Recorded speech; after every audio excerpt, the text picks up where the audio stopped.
नमस्कार, मैं डॉक्टर सरोज राय जैन विश्व भारती संस्थान के शिक्षा विभाग में सहायक आचार्य के पद पर कार्यरत हूँ।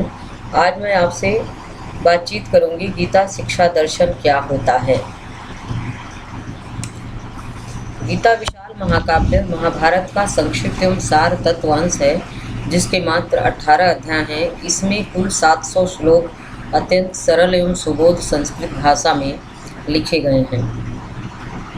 गीता की रचना महर्षि वेद व्यास ने की थी। यह इतना महत्वपूर्ण एवं महान ग्रंथ है कि अब तक इसका विश्व की लगभग 50 भाषाओं में अनुवाद हो चुका है।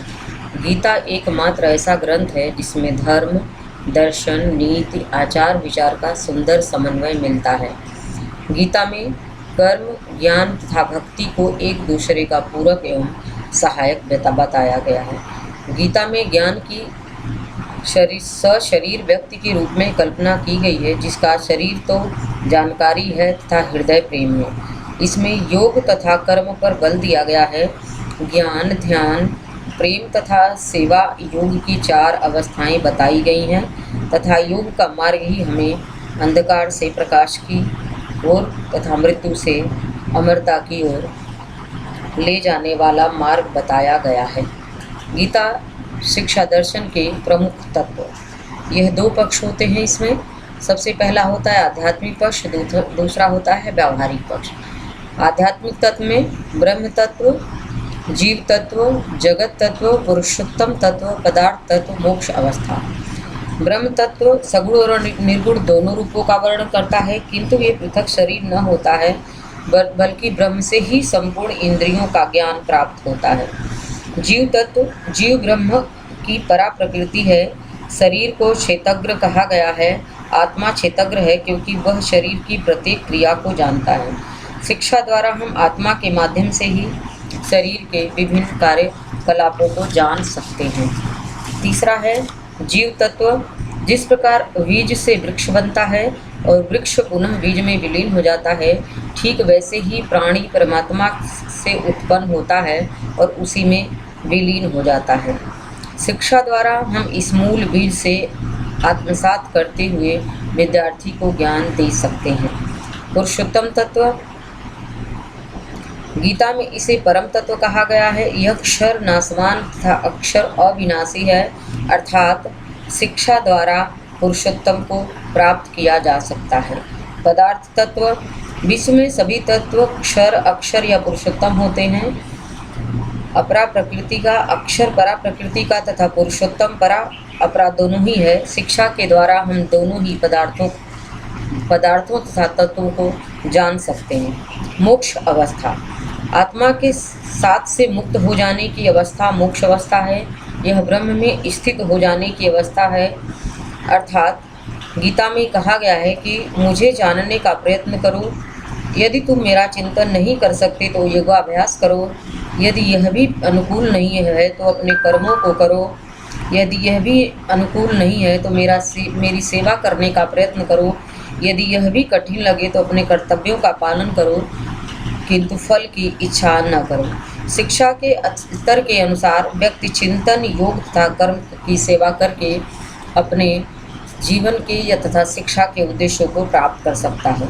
व्यवहारिक पक्ष में कर्म मार्ग है, अर्थात कर्म करते रहना, फल की इच्छा न रखना, अर्थात आसक्ति नित्य काम कर्म में के आधार पर शिक्षा द्वारा दूर किया जा सकता है। ज्ञान मार्ग, 6ठे अध्याय में विस्तृत चर्चा इस पे की गई, अर्थात आसन, प्राणायाम, प्रत्याहार आदि योग के उपायों के माध्यम से हम ज्ञान को प्राप्त कर सकते हैं। भक्ति मार्ग सब विधाओं का राजा है। भक्ति योग शिक्षा देन है। गीता का मूल उद्देश्य है कि इससे समस्त गूढ़ रहस्य को जानना संभव है तथा शिक्षा द्वारा भक्ति मार्ग को प्राप्त किया जा सकता है। समन्वय मार्ग का मतलब होता है कि सभी आध्यात्मिक तथा व्यवहारिक पक्षों में समन्वय से ही मोक्ष संभव है। यह कार्य शिक्षा द्वारा ही प्राप्त किया जा सकता है। गीता शिक्षा दर्शन के उद्देश्य है। इसके माध्यम से अज्ञानता से हमें मुक्ति प्राप्त की जा सकती है। अंधकार से प्रकाश की ओर जाने का मार्ग प्राप्त होता है, असत से सत मार्ग की ओर जाने का मार्ग प्राप्त होता है, मोक्ष का मार्ग दिखाई देता है, निष्काम कर्म की प्रेरणा को बल मिलता है, अर्थात कर्म करते रहो, फल की इच्छा न करो। सामाजिकता के विकास पर बल, अर्थात एक विद्यार्थी समाज के विभिन्न लोगों से समाज के बीच समन्वय करते हुए अपना विकास करे। आत्मा की पुकार का अनुसरण करने की प्रेरणा देता है। ईश्वर की सत्ता सर्वोपरि है, इसको मानने की अनुकंपा देता है। व्यक्तित्व का रूपांतरण होता है, अर्थात जिस प्रकार श्री कृष्ण ने अर्जुन को अपने उपदेशों से उनके व्यक्तित्व का रूपांतरण कर दिया। धार्मिक जीवन का यह विकास करती है तथा व्यक्तिक स्वतंत्रता और सामाजिक आदर्शों में समन्वय स्थापित करती है। गीता शिक्षा दर्शन की विधि सबसे पहली है प्रश्नोत्तर विधि। जैसा कि गीता के चौथे अध्याय के 34वें श्लोक में श्री कृष्ण अर्जुन से स्पष्ट रूप से प्रश्न पूछकर तत्व ज्ञान को समझने का उपदेश देते हैं, अर्थात प्रश्नोत्तर द्वारा समस्त गूढ़ तत्वों का सार अर्जुन को समझाया गया है। शंका समाधान विधि, इस विधि में शंका समाधान विधि से प्रयोग की अनुशंसा की गई है, अर्थात इसके माध्यम से जो भी समस्या है विद्यार्थी को, वह अपने गुरु से अपनी शंका का समाधान कर सकता है। अनुसरण विधि, अर्थात महापुरुषों के आचरण के अनुरूप कार्य करें तथा शिष्य अपने गुरुओं के आचरण का अनुकरण करते हुए शिक्षा के उद्देश्यों को प्राप्त कर सकता है। समर्पण विधि, अध्याय 2 के 7वें श्लोक में अर्जुन श्री कृष्ण कहते हैं कि मैं आपका शिष्य हूँ, आपकी शरण में आया हूँ, अतः मुझे शिक्षा दीजिए। अर्थात एक विद्यार्थी समर्पित भाव से शिक्षक के पास जाए तो वो जो कुछ प्राप्त करना चाहता है प्राप्त कर सकता है। मौखिक विधि, अर्थात गुरु मंत्रों का उच्चारण करते थे, शिष्य उसका श्रवण कर उन्हें कंठस्थ करते थे, अर्थात गुरु के मुख से निकला वाक्य वेद वाक्य कहलाता है। इस विधि में रटना महत्वपूर्ण था। मनन विधि, अर्थात कंठस्थ मंत्रों के गूढ़ार्थों तथा रहस्यों पर चिंतन मनन करना। गीता दर्शन में अन्य प्रमुख प्रतिपाद्य विषय स्थिति प्रज्ञ, अर्थात स्थिति प्रज्ञ ही मानव जगत का रूप का कल्याण करने वाला तथा स्वार्थ एवं परमात्मा का समन्वय करके संसार से उपकार करने वाला होता है, इसीलिए इसे सिद्धावस्था भी कहते हैं। यह विद्यार्थियों में आत्म का रूप देखने के लिए प्रेरित करता है तथा राग द्वेष लालच भय क्रोध लोभ के भावों से उन्मुक्त रखता है। स्वधर्म, अर्थात गीता में श्री कृष्ण कहते हैं कि 4 वर्गों का समूह गुण और कर्म मेरे द्वारा रचे गए हैं, इसलिए इन 3 गुणों से उत्पन्न ही जो प्राणी है, जिनमें सत्व गुण अधिक होता है उन्हें ब्राह्मण बनाया गया है, जिनमें सत्व मिश्रित रजोगुण का अधिक होता है उन्हें क्षत्रिय बनाया गया है, जिनमें तीनों गुण मौजूद होते हैं उन्हें वैश्य बनाया गया है, और जिनमें रजो मिश्रित तमोगुण प्रधान होता है उन्हें शूद्र बनाया गया है। गीता में आत्मा या जीवात्मा, अर्थात जीवात्मा को गीता में ईश्वर का एक अंश कहा गया है। भगवान ने कहा कि जीव मेरी ही अंश है। इस प्रकार जीवात्मा को गीता में गौरवशाली स्थान प्राप्त है। जीवात्मा एक कर्ता है, वह शरीरधारी आत्मा है। मनुष्य भी एक जीवात्मा है। यह आत्मा न किसी काल में जन्मती है न मरती है, अर्थात जीवात्मा का नया शरीर धारण करने के लिए मनुष्य को नए वस्त्र धारण करने के समान है। गीता में ईश्वर जीवात्मा में घनिष्ठ संबंध बताया गया है। गीता में ईश्वर विश्वास, अर्थात परम सत्य को ईश्वर माना गया है। ईश्वर उन्मत्त और ज्ञान स्वरूप है, वह सबसे ऊंचा है, शाश्वत है। ईश्वर विश्व की नैतिक व्यवस्था को कायम रखता है। वह जीवों को उनके कर्मों के अनुसार फल देता है, अर्थात सबका कर्म फलदाता ईश्वर ही माना गया है। गीता दर्शन और पाठ्यक्रम, इन्होंने 2 भागों में इसको बांटा है। पहला है पराविद्या। पराविद्या से तात्पर्य अध्यात्म विद्या से है। गीता में पराविद्या को अक्षर तत्व, अध्यात्म व क्षेत्रज्ञ आदि नामों से पुकारा है। पराविद्या आत्मज्ञान कहलाती है। पराविद्या का नाम नित्य, पूर्ण, सत्य एवं सनातन है, अर्थात इसमें वेद, पुराण, उपनिषद आदि का अध्ययन करवाया जाता है। भारतीय संस्कृति का ज्ञान देने के साथ साथ विद्यार्थी के जन्म मरण से मुक्ति प्राप्ति करने का भावना का ज्ञान प्रदान किया जाता है, ताकि वह मोक्ष प्राप्त कर सके और भव बंधन से मुक्ति प्राप्त कर सके। अपराविद्या। अपराविद्या से आशय भौतिक विषयों से हैं, जिसमें पराविद्या तक पहुँचने का एक साधन है। अपराविद्या के अंतर्गत समस्त प्रकार के वैज्ञानिक, सामाजिक, वाणिज्यिक विषयों का अध्ययन करवाया जाता है, जिनकी सहायता से मानव इस भौतिक जगत में सफलतापूर्वक अपना जीवन निर्वाह करता है। अपराविद्या पराविद्या से श्रेष्ठ नहीं है। अपराविद्या का ज्ञान आवश्यक होते हुए भी सर्वोपरि नहीं है। इसका ज्ञान ज्ञानेंद्रियों के माध्यम से किया जाता है, क्योंकि ज्ञानेंद्रियां ज्ञान का द्वार होती हैं। इसमें ज्योतिष, काव्य, गणित, चिकित्सा, विज्ञान, ललित कला, नृत्य कला, संगीत कला, इतिहास, भूगोल आदि विषय सम्मिलित किए जाते हैं। गीता शिक्षा दर्शन का अन्य तत्वों से संबंध।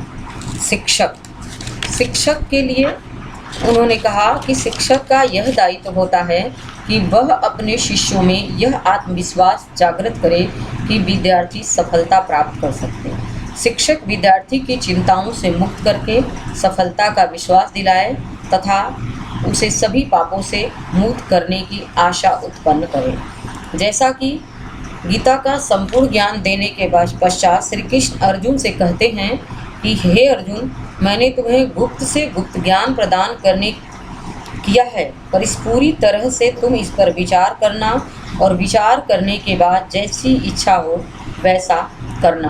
अर्थात अध्यापक के मन में शिशु के प्रति अनंत प्रेम होना चाहिए।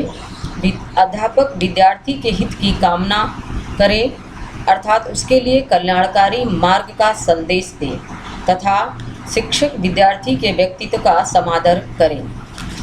शिष्य की संकल्पना।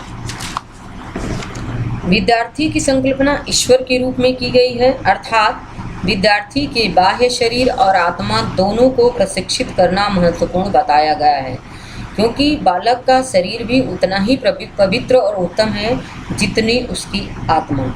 इसीलिए गीता शिक्षा दर्शन में विद्यार्थी की संकल्पना पंच तत्वों के शरीर से बनी इंद्रिय प्राणी की नहीं है, अपितु इसमें आत्मा का निवास है।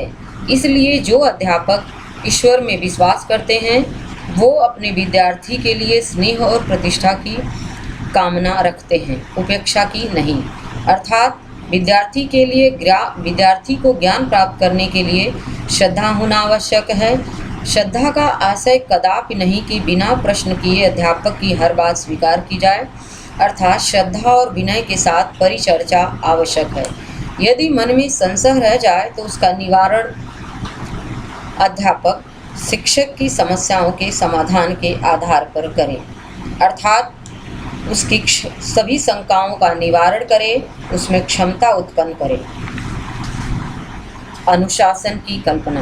गीता में अनुशासन का स्वरूप बहुत स्पष्ट है, अर्थात प्रकृति के अनुसार स्वधर्म का पालन करना, अनुशासित जीवन व्यतीत करना, शिक्षा की दृष्टि से सभी धर्मों का आचरण करना ही उसका अनुशासन है।